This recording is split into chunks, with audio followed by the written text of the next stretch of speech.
ಹೀಗೆ ಟ್ರೈನಿಂಗ್ ಅಂತೆಲ್ಲ ಬಂದಾಗ ತುಂಬ ಸಿನಿಮಾಗಳಲ್ಲಿ ನೋಡಿರ್ತೀವಿ, ಅದೇನೋ ಈ ಹೀರೋಗಳನ್ನೆಲ್ಲ ತೋರಿಸೋ ಕೆಲವು ಈ ಸಿನಿಮಾಗಳೆಲ್ಲ ಏನು ಇತ್ತೀಚೆಗೆಲ್ಲ ಬಂದಿದೆ, ಅಲ್ಲಿ ಮಾತ್ರ we get to see the rigorous training.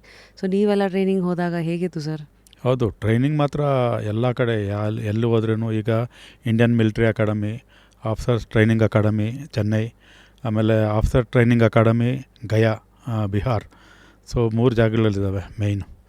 So ನಾನು ಇಂಡಿಯನ್ ಮಿಲಿಟ್ರಿ ಅಕಾಡೆಮಿ ಡೆಹ್ರಾಡೂನಲ್ಲಿ 1 ಇಯರ್ ಟ್ರೈನಿಂಗ್ ಮಾಡಿದ್ದು. ಸೊ ಆ ಟ್ರೈನಿಂಗ್ ಏನಿದೆ ಅಲ್ಲಿ ಬೇಸಿಕ್ ಟ್ರೈನಿಂಗ್ ಹೇಳ್ಕೊಡ್ತಾರೆ ನಮಗೆ. 6 ಮಂತ್ಸ್ ಬಂದುಬಿಟ್ಟು ಬೇಸಿಕ್ ಟ್ರೈನಿಂಗ್ ಅಂದರೆ ಆರ್ಮಿಯಲ್ಲಿ ಪ್ಲಾಟೂನ್ ಕಮಾಂಡರ್ ಲೆವೆಲಲ್ಲಿ ಏನೆಲ್ಲ ಟ್ರೈನಿಂಗ್ ಮಾಡಬೇಕು ಅವರು. ಅಂದರೆ ಒಂದು ಪ್ಲಾಟೂನ್ ಅಂದರೆ ಸುಮಾರು 25 ಜನ ಇರ್ತಾರೆ ಸೋಲ್ಜರ್ಸ್. ಅವ್ರನ್ನ ಕಂಟ್ರೋಲ್ ಮಾಡೋದಕ್ಕೆ ಒಬ್ಬ ಆಫೀಸರು ಅವ್ರನ್ನ ಏನೆಲ್ಲ ಅಲ್ಲಿ ಟ್ರೈನಿಂಗ್ ಮಾಡಬೇಕು ಅನ್ನೋದು ಅದೆಲ್ಲ ಕಲಿಸ್ಕೊಡ್ತಾರೆ. ಪ್ಲಸ್ ಫಿಸಿಕಲ್ ಟ್ರೈನಿಂಗಲ್ಲಿ ಹಾರ್ಸ್ ರೈಡಿಂಗು, ಸ್ವಿಮ್ಮಿಂಗು ಮತ್ತು ಫಿಸಿಕಲ್ ಟ್ರೈನಿಂಗಲ್ಲಿ PT ಅಂತ ಹೇಳ್ತೀವಿ. ಆಮೇಲೆ ಡ್ರಿಲ್ ಯಾವ ಥರ ಮಾಡೋದು, ಪಾಸಿಂಗ್ ಔಟ್ ಪೆರೇಡಲ್ಲಿ ಡ್ರಿಲ್ ಯಾವ ಥರ ಮಾಡೋದು. ಪಾಸಿಂಗ್ ಔಟ್ ಪೆರೇಡ್ ಅಂದರೆ?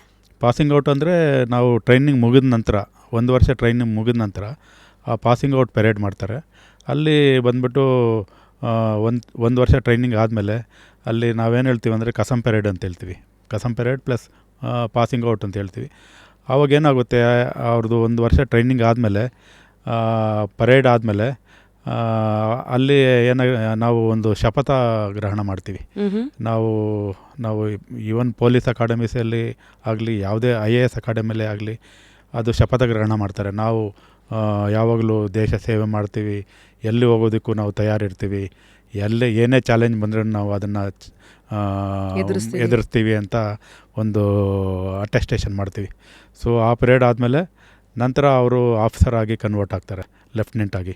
ಮೊದಲು ಏನಾಗ್ತಾಯಿತ್ತು, ಸೆಕೆಂಡ್ ಲೆಫ್ಟಿನೆಂಟ್ ಇರ್ತಾಯಿತ್ತು, ಆಮೇಲೆ ಕ್ಯಾಪ್ಟನ್ ಇತ್ತು. ಈಗ ಡೈರೆಕ್ಟಾಗಿ lieutenant, then captain, then major, then lieutenant colonel, then brigadier, major general, lieutenant general, then finally general, then field marshal. Only 2 field marshal in India, in army, general Cariappa and general Manisha.